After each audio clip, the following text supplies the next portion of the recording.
그런 약재를 사용하고 있습니다.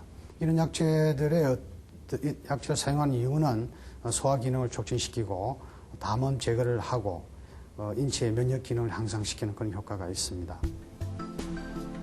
향신료란 강렬한 맛과 향을 가진 식물성 물질로 허브와 스파이스로 분류된다. 매운맛과 쓴맛이 강한 열매와 뿌리 부분은 스파이스. 주로 향이 강한 잎사귀나 꽃 등은 허브로 불리는데 모두 향신료에 속하는 것들이다.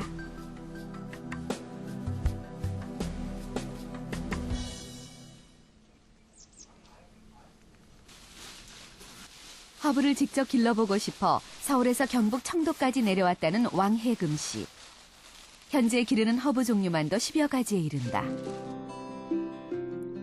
한국 전통 허브인 쪽, 어성초부터 외국 허브인 로즈마리, 라벤더까지 모두 1년간 직접 키워서 거둔 것들이다.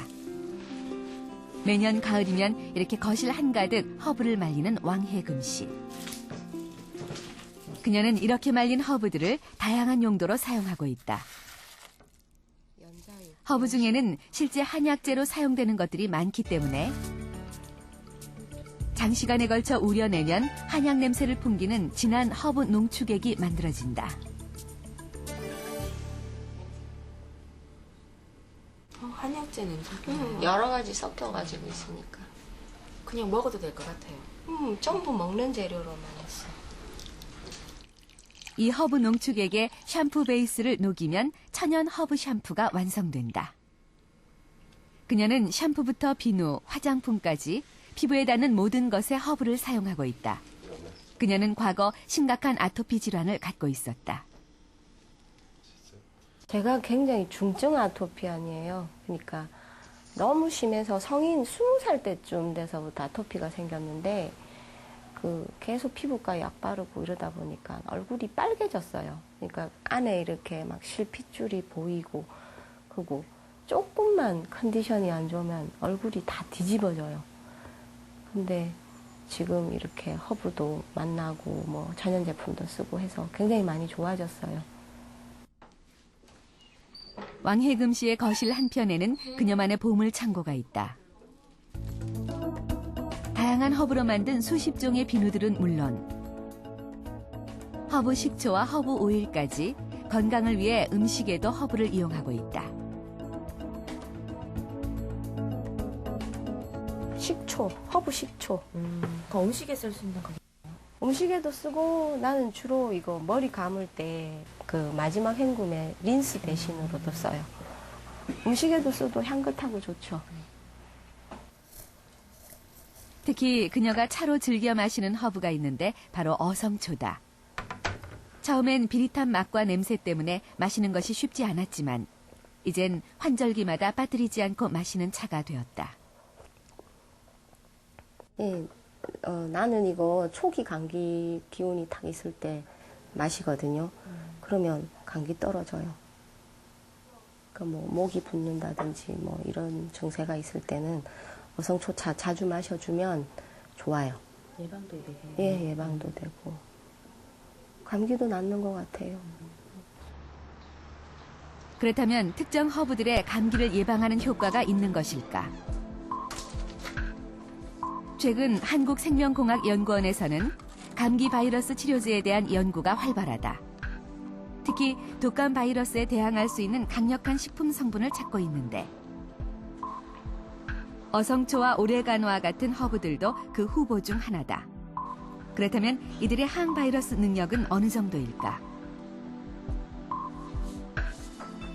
우선 두 가지 허브의 농축액을 20분간 원심 분리해 그 추출물을 얻어냈다. 그리고 이것을 독감 바이러스에 투여해보기로 했다. 오레가노, 어성초와 함께 항바이러스 실험에 사용한 약은 세계 유일의 독감 치료제 타미플루다.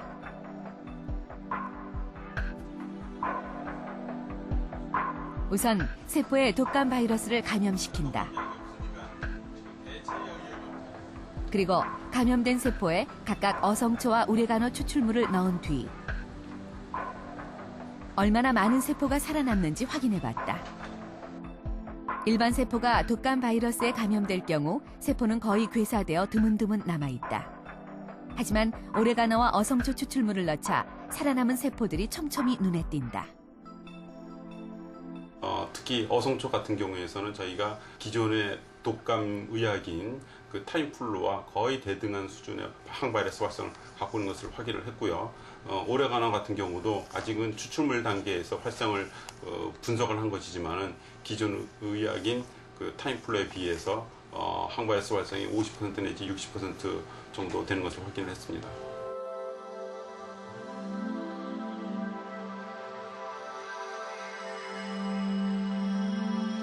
고대 유럽인들은 추운 겨울을 건강하게 나기 위해서 따뜻하게 데운 와인에 향신료를 섞은 뱅쇼라는 음료를 즐겨 마셨습니다.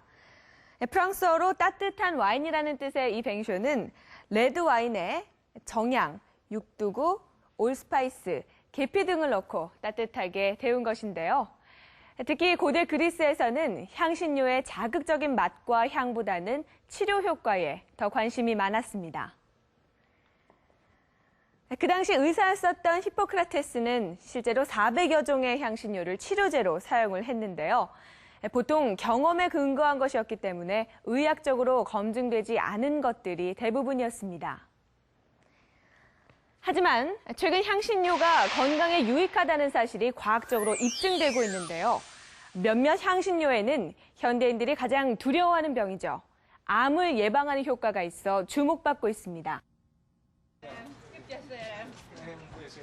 한국에 거주하는 이탈리아인들의 모임이 열린 한 레스토랑.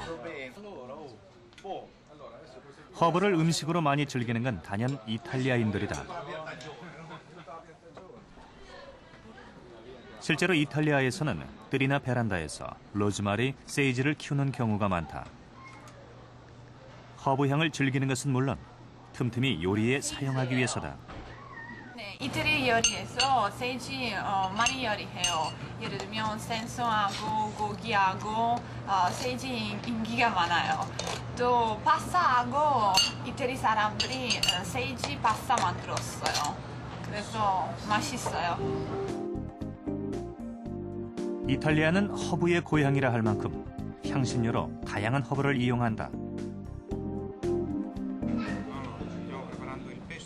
특히 바질은 우리의 파마늘처럼 흔히 쓰이는 향신료다.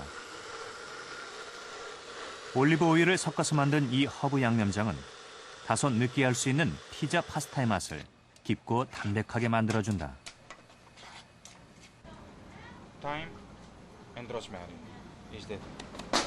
또한 이탈리아의 모든 고기 요리에는 반드시 로즈마리가 들어간다. 로즈마리는 고기의 누린내를 없앨 뿐만 아니라 고기를 익히는 과정에서 나오는 나쁜 성분을 줄여준다고 믿기 때문이다.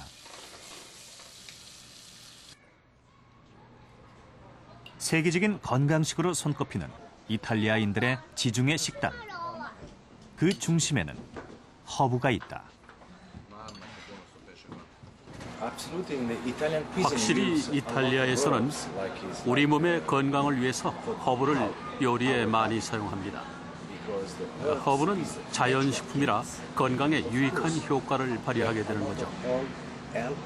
허브를 음식에 이용하는 것은 아주 훌륭한 일입니다. 그렇다면 고기를 구울 때 허브를 넣는 것은 건강에 어떤 도움을 주는 것일까? 제작팀은 고기에 허브를 넣었을 때와 넣지 않았을 때 실제로 건강에 미치는 영향이 얼마나 되는지 알아보기로 했다. 우선 각각의 고기에 로즈마리와 타임을 5% 첨가해 고기 반죽을 만들고 쇠고기의 양면을 각각 225도에서 익혀 발암물질을 유도했다. 네, 헤테로사이클 암이라는 것은 우리가 소고기라든지 돼지고기, 또 닭고기 같은 육고기를 강한 불로, 보통 한 200도 내지 한 300도의 강한 불로 조리할 때 생기는 물질입니다. 일종의 발암물질이죠. 단백질이 변성이 돼서 생긴 발암물질인데 우리 몸 안에 들어오게 되면은 유전자의 변이를 일으켜서 각종 암을 유발시킬 수가 있겠습니다. 조리가 끝난 쇠고기는 잘게 부수어 3개의 튜브에 나눠 담았다. 그리고 고기를 구울 때 생성되는 발암물질 헤테로사이클릭 아민을 추출했다. 아무것도 처리하지 않은 쇠고기에 비해 로즈마리나 타임을 첨가한 경우 발암물질의 양에는 어떤 차이가 생길까?